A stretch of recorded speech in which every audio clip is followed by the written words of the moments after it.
गरीब का जादुई ब्राइडल लहंगा। चंपा एक छोटे से गांव की लड़की होती है जिसके माँ बाप ने उसे गरीबी में ही पाला था, लेकिन चंपा के सपने बड़े होते हैं। अरे चंपा, इन कतरनों का क्या कर रही है? खाना नहीं बनाना है? अरे अम्मा, आपको तो पता है ना, मुझे लहंगे पहनने का बचपन से ही बहुत शौक है। 2 साल से सुंदर सुंदर कतरन ही तो जोड़ रही हूँ मैं। उनका ही तो लहंगा बनाऊंगी मैं। आपको मिट्टी में डिजाइन बनाकर दिखाऊं क्या? चंपा बेटी, तू कितने बड़े बड़े सपने देखती है। हमारी गरीबी ने ही तेरे पैर बांधे हैं, वरना तो तू आज कहीं अच्छा नाम कमा रही होती। अम्मा, गरीबी है तो उसको लेकर थोड़ी ना बैठ सकते हैं हम लोग। ज्यादा नहीं तो थोड़ा ही करके अपना काम चला ले। खुश रहना जरूरी होता है, अमीरी गरीबी नहीं। तू ही तो है जो इतना अच्छा सोचती है, वरना तो हम अपने हालातों को लेकर परेशान ही हैं। इतनी गरीबी में घर कैसे चलेगा? अम्मा, आप भी ना परेशान बड़ी जल्दी हो जाती हो। मैं खाना बनाती हूँ और आज आपके लिए छोंके वाली दाल बनाती हूँ। आपको वो पसंद है ना? काश कभी हम भी तुझे तेरी पसंद का कुछ करने का मौका दे पाते।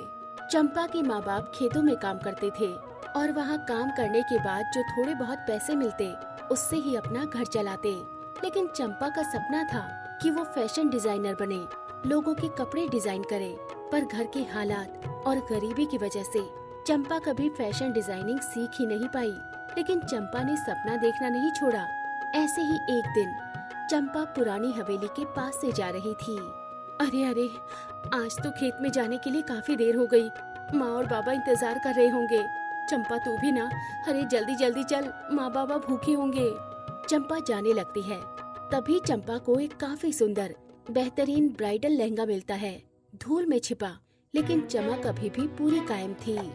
ये तो लहंगा है, देखने में तो काफी सुंदर लग रहा है, उठाकर देखती हूँ। चंपा जैसे ही उस लहंगे को छूती है कि एक अजीब सी ठंडक उसकी आंखों में महसूस होती है। ये दिन के समय मेरी आंखों में इतनी ठंडक कहाँ से आई?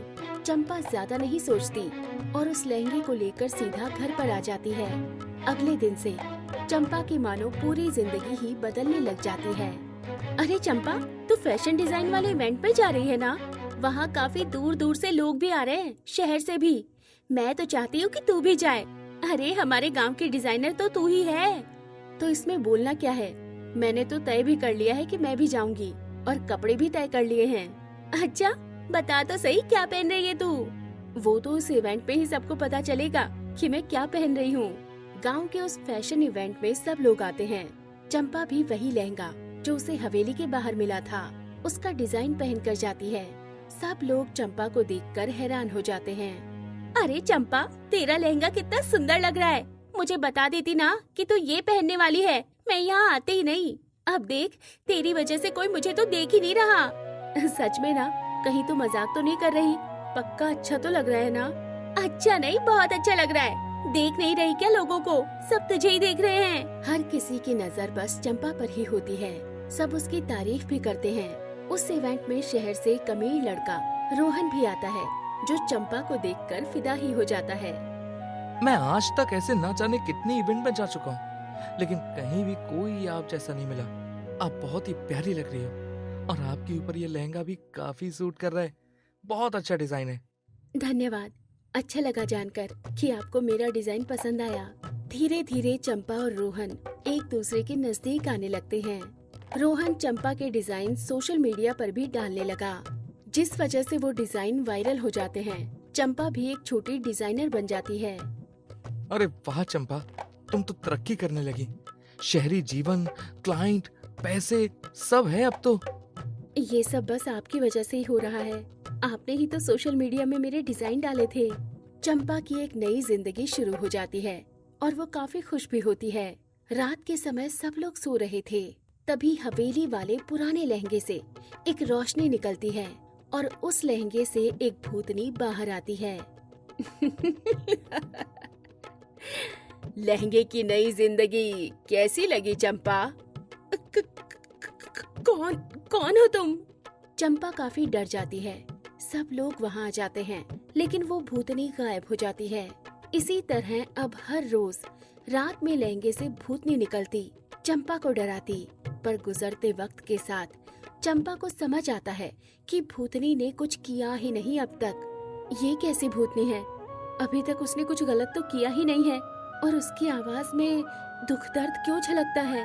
चंपा को भूतनी से हमदर्दी होने लगती है। रात में वापस भूतनी की आवाज आती है।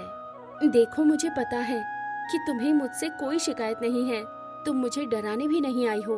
मुझे अपनी परेशानी बताओ तो क्या पता मैं तुम्हारे किसी काम आ सकूं। मैं एक दुल्हन थी। मेरी शादी के दिन मेरे पति ने मुझे छोड़ दिया, पैसे और बड़े नाम के लिए। मुझे ही लोगों के ताने मिले।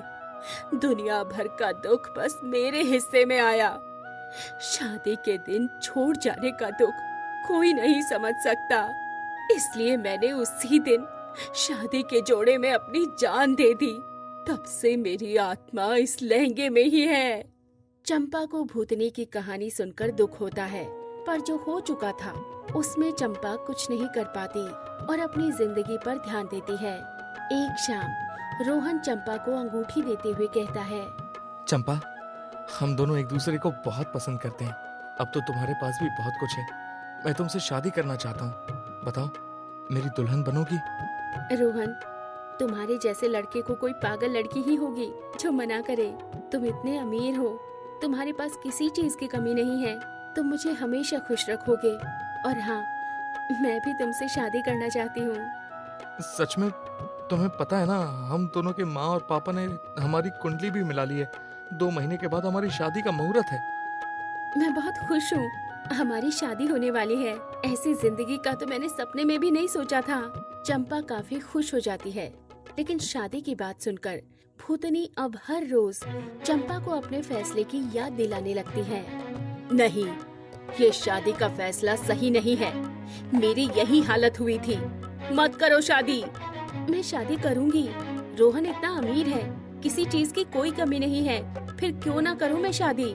अब रोज रात यही होने लगा। एक रात भूतनी चंपा के पास जाती है। क्या तू भी मेरे जैसे गलत फैसला करेगी? सिर्फ पैसे देखकर शादी करना या पैसे देखकर शादी तोड़ना तुझे ठीक लगता है? बिना पैसे के तेरी जिंदगी कुछ नहीं थी। खुशियाँ सच्चे साथ से नहीं होती है क्या? भूतनी की बातें सुनकर चंपा की आंखें खुल जाती हैं। तुम सही कह रही हो। मेरे बचपन का दोस्त रवि, जिसने हमेशा मेरे ऊपर विश्वास किया है, जब जरूरत लगी है साथ खड़ा रहा है।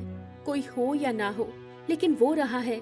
उससे बात करने के बाद मुझे हल्का महसूस होता था और उसके पास भी पैसे ज्यादा नहीं थे, लेकिन इतने थे कि हम साथ में पानी पूरी खा लें। उसने कभी कुछ जताया ही नहीं। ये मैं क्या कर रही हूँ? मुझे कुछ समझ नहीं आ रहा। चंपा को अपनी गलती का एहसास तो हो जाता है, पर अभी तक चंपा ने किसी से भी अपने मन की बात नहीं कही थी। शादी का दिन आ जाता है, सब कुछ तैयार, लेकिन चंपा मंडप छोड़कर रवि के पास गांव में जाती है, जहां प्यार और सम्मान होता है। चंपा के पीछे सब आ जाते हैं। ये सब क्या है चंपा? आज हमारी शादी है, तुम शादी का मंडप छोड़कर यहाँ क्यों आ गई? और ये लड़का कौन है? ये लड़का रवि है। हम दोनों बचपन से ही साथ हैं। जब जब मुझे खुद पर शक हुआ, विश्वास डगमगाया, तब तब रवि ने मेरा हाथ थामा। मैं पैसों की चकाचौंध में अंधी हो गई थी। मुझे माफ कर दो रोहन, मैं तुमसे शादी नहीं कर सकती। मेरा सच्चा प्यार रवि ही है। चंपा जैसे ही अपने दिल की बात कहती है, अपना सच्चा प्यार चुनती है कि वापस से लहंगे में से रोशनी निकलती है। तूने मुझे आजाद कर दिया, तेरा बहुत बहुत शुक्रिया। पैसों से अगर प्यार तोलते हैं तो वो प्यार रहता ही नहीं है, और तूने बस प्यार को चुना, ना कि पैसे। भूतनी की आत्मा इतना कहकर आसमान में खो जाती है। हमने कभी अपने प्यार का इजहार नहीं किया, पर मुझे विश्वास था कि तुम मुझसे प्यार करती हो और तुम्हारा सपना अब भी पूरा होगा। हम साथ मिलकर करेंगे। रवि और चंपा साथ मिलकर एक छोटा सा बुटीक खोलते हैं, जहां वो ब्राइड्स के लिए सपनों का लहंगा डिजाइन करती है। लेकिन हर लहंगा एक पैगाम के साथ होता है। प्यार और खुशी पैसों से नहीं, दिल से मिलती है। मोरल: सपने जरूर देखो, लेकिन उनमें अपना सच्चा प्यार और अपनी मर्जी कभी न खोना।